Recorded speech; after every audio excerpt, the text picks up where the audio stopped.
Quando ouvimos a palavra trabalho, é muito comum pensarmos imediatamente em emprego, profissão, salário ou carreira. Mas, para a sociologia, trabalho significa algo muito mais amplo. Ele é uma das atividades fundamentais da existência humana. Por meio do trabalho, transformamos a natureza para atender às nossas necessidades, produzimos bens, construímos relações sociais e organizamos nossa própria existência. Em outras palavras, quando trabalhamos, modificamos o mundo ao nosso redor e, ao mesmo tempo, modificamos a nós mesmos. É justamente por isso que o trabalho ocupa uma posição tão importante na sociologia. Ele não determina apenas aquilo que produzimos, influencia nossa identidade, nossa posição na sociedade, nossa relação com outras pessoas e até a maneira como organizamos nosso tempo.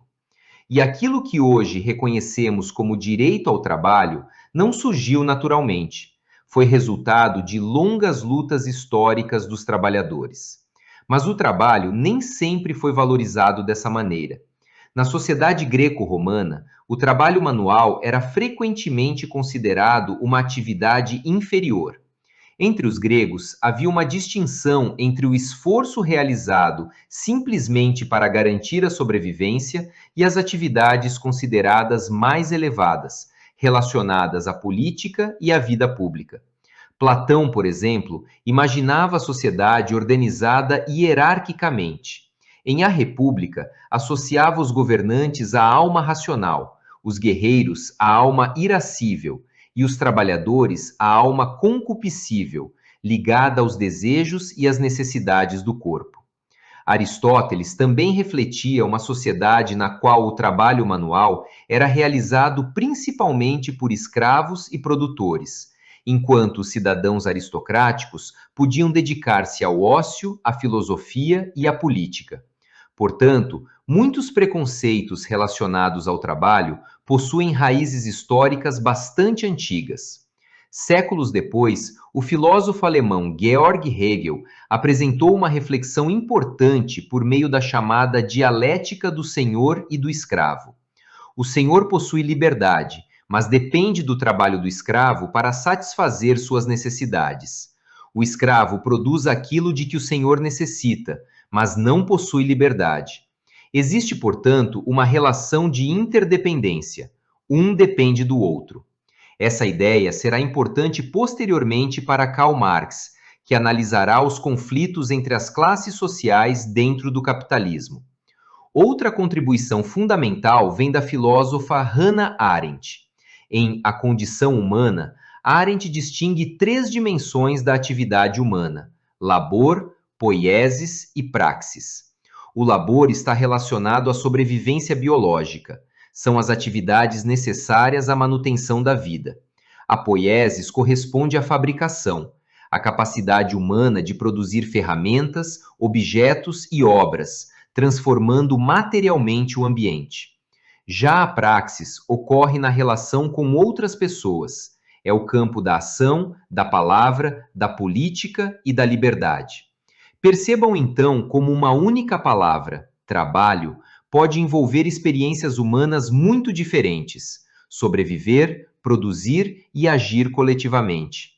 Com o desenvolvimento do capitalismo, porém, o mundo do trabalho passou por uma transformação profunda. O antigo artesanato organizado pelas corporações de ofício foi progressivamente substituído pelas manufaturas e depois pelas fábricas. A Revolução Industrial introduziu máquinas, ampliou enormemente a capacidade de produção e consolidou uma sociedade baseada no trabalho assalariado. Foi justamente tentando compreender essa nova sociedade industrial que surgiu a própria sociologia. E três autores clássicos nos ajudam a perceber o trabalho por perspectivas diferentes: Émile Durkheim, Karl Marx e Max Weber. Para Durkheim, a crescente divisão social do trabalho modifica a própria forma de organização da sociedade. Nas sociedades tradicionais, predominaria a solidariedade mecânica. As pessoas desempenham atividades semelhantes e permanecem unidas principalmente por aquilo que possuem em comum. Nas sociedades modernas, com grande especialização profissional, desenvolve-se a solidariedade orgânica. Somos diferentes, realizamos funções diferentes, mas justamente por isso nos tornamos profundamente interdependentes. Marx observa outro aspecto dessa sociedade, o conflito entre as classes sociais. No capitalismo, a burguesia controla os meios de produção, fábricas, máquinas, terras e outros recursos, enquanto o proletariado, não possuindo esses meios, vende sua força de trabalho. Essa relação integra aquilo que Marx denomina modo de produção, a maneira como uma sociedade organiza a produção da vida material. Nele, encontramos as forças produtivas, trabalhadores, técnicas e tecnologias, e as relações de produção, isto é, as relações sociais estabelecidas entre aqueles que possuem os meios de produção e aqueles que trabalham. Marx também utiliza um conceito fundamental, alienação. O trabalhador pode perder o controle sobre aquilo que produz, sobre a maneira como produz e, em última análise, sobre sua própria atividade. O trabalho, que poderia ser expressão da capacidade criativa humana, transforma-se em mercadoria. Max Weber, por sua vez, demonstra que o capitalismo não pode ser explicado apenas por fatores econômicos. Em sua análise da ética protestante, valores como disciplina, poupança, racionalidade e a concepção do trabalho como vocação contribuíram culturalmente para a formação do chamado espírito do capitalismo. Mas o capitalismo continuou se transformando e chegamos a um dos grandes problemas do mundo contemporâneo. A tecnologia aumenta extraordinariamente nossa capacidade de produzir. Máquinas, computadores, robôs e sistemas automatizados permitem produzir cada vez mais em menos tempo. Entretanto, existe uma contradição. A mesma tecnologia que aumenta a produtividade pode reduzir a necessidade de trabalhadores. Quando postos de trabalho desaparecem devido a mudanças permanentes na estrutura da economia, falamos em desemprego estrutural. Não se trata simplesmente de desemprego provocado por uma crise passageira. Determinadas funções podem desaparecer porque máquinas e tecnologias passaram a realizá-las. Ao mesmo tempo, cresce a informalidade, caracterizada por relações de trabalho sem contrato formal e sem várias das garantias associadas ao emprego formal. O plano destaca que essa tendência se intensificou no Brasil a partir de 2016 e foi acelerada pela pandemia de Covid-19. Nesse contexto, aparece outra palavra muito utilizada atualmente: flexibilidade. Ela parece positiva. Quem não gostaria de possuir maior autonomia sobre seu próprio trabalho? O sociólogo Richard Sennett, entretanto, chama nossa atenção para uma contradição. No chamado capitalismo flexível, o discurso da liberdade pode esconder relações marcadas pela insegurança, pela instabilidade e pela perda de vínculos duradouros. A flexibilização pode oferecer novas possibilidades, como trabalho freelancer, contratos temporários e home office, mas também pode significar precarização e redução das garantias do trabalhador. Portanto, é necessário distinguir o discurso da flexibilidade das condições concretas em que o trabalho acontece. Isso também nos ajuda a compreender o conceito de empregabilidade. No mercado de trabalho contemporâneo, espera-se que o indivíduo desenvolva permanentemente novas competências para conseguir e manter um emprego.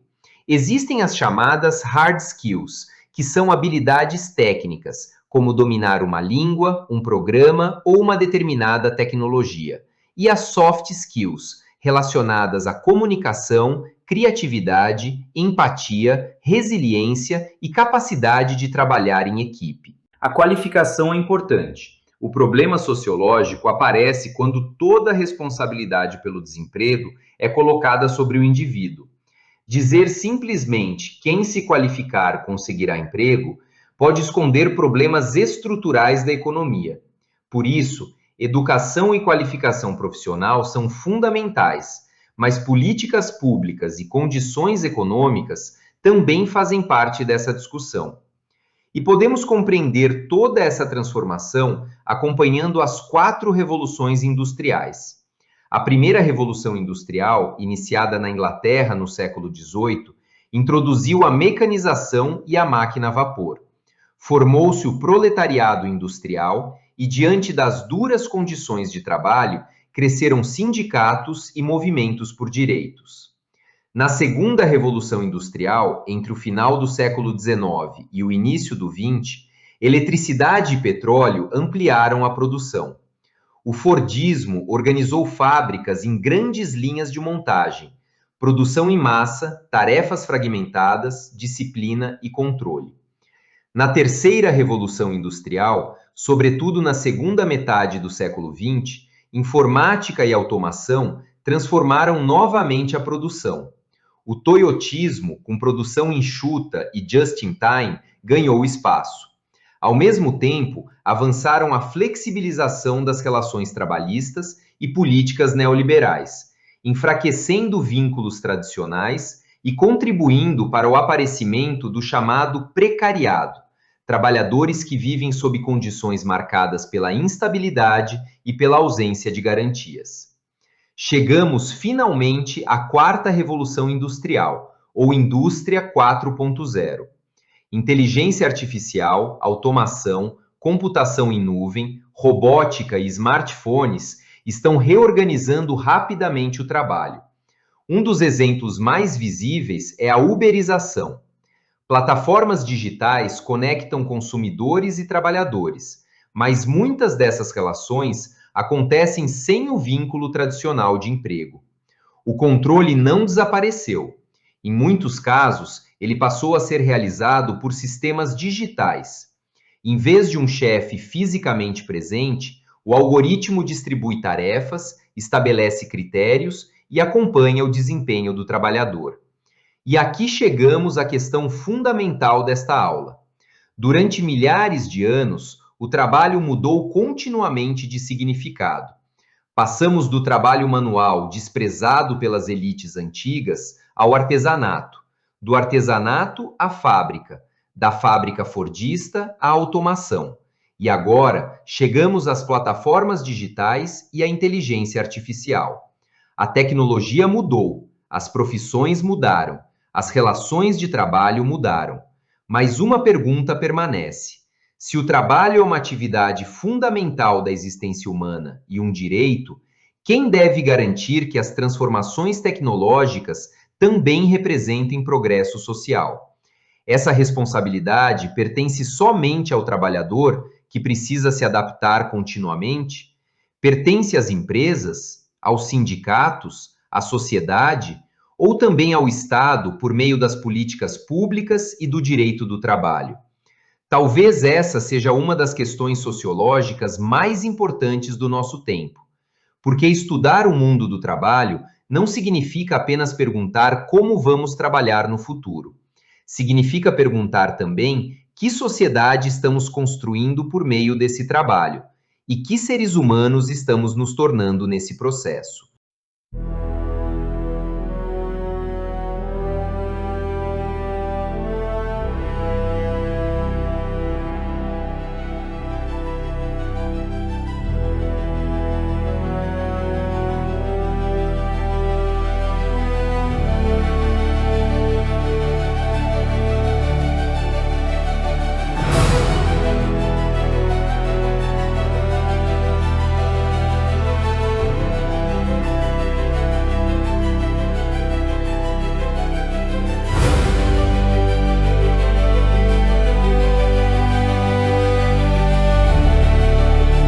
Bom, pessoal, então chegamos ao final de mais essa aula e eu espero muito que vocês tenham gostado. Se vocês gostarem, eu peço que se inscrevam no meu canal, ativando o sininho para receber as notificações e também deixando o seu like e comentários para que esse vídeo ganhe relevância aqui na plataforma do YouTube. Eu aguardo vocês na nossa próxima aula, tá, pessoal? Até breve!